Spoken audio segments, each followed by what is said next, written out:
আজি আমাৰ নামঘৰত এফাগি অনুষ্ঠান পতা হৈছিল। সেই এফাগি অনুষ্ঠান আমি পাতিব লাগিছিল ব্ৰহ্মপুত্ৰৰ কিনাৰত, কাৰণ ব্ৰহ্মপুত্ৰৰ কিনাৰত এতিয়া জেগাই নাইকিয়া হৈ গ'ল, কাৰণ গোটেইখন বানে খহাই নি শেষ কৰি দিলে। এতিয়া আমি পাতিছোঁ নামঘৰত পাতি তাত কিছু নীতি নিয়ম আছে, চব ব্ৰহ্মপুত্ৰৰ বুকুত আমি দিবগৈ লাগিব। আমাৰ ময়া মটক সম্প্ৰদায়ৰ এক ৰীতি নীতিয়ে কৰা হ'ব, কাৰণ তাত গায়ন বায়ন আইমাসকলে নাম লৈ যাব।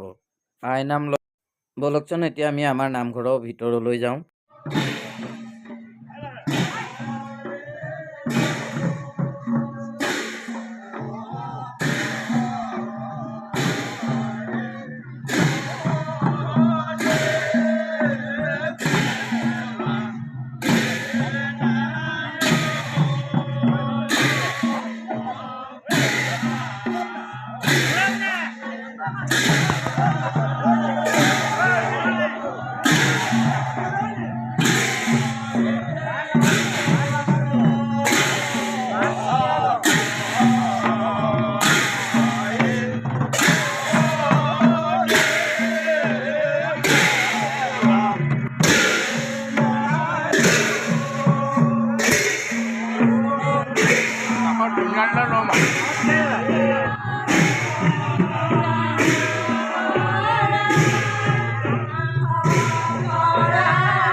আমাৰ গাঁৱৰ বৰনামঘৰৰ মেইন গেটখন এইখনে, যিহেতু গাঁৱৰ ভিতৰেদি নাহি গেটৰ ভিতৰেদিয়ে আহিছে, কাৰণ গাঁৱৰ পৰা অকণমান আঁতৰত আছেনে বাৰু গেটখন।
যাব দিয়া নাই, মোৰ তাত পাৰ্মিট নাই, মানে যাব পৰা, কাৰণ আমাৰ মটক সম্প্ৰদায় এটাই ধৰা আছে, আমি শৰণ ল'ব লাগিব। শৰণ লোৱাৰ পিছতে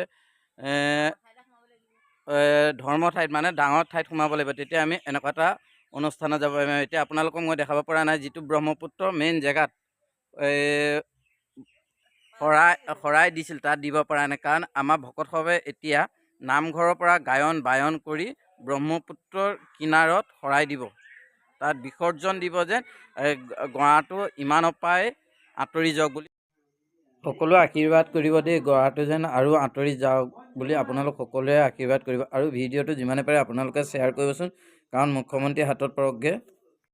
মুখ্যমন্ত্ৰীকো বহুতবাৰ অনুৰোধ কৰা হ'ল যে আমাক কিবা এটা উপায়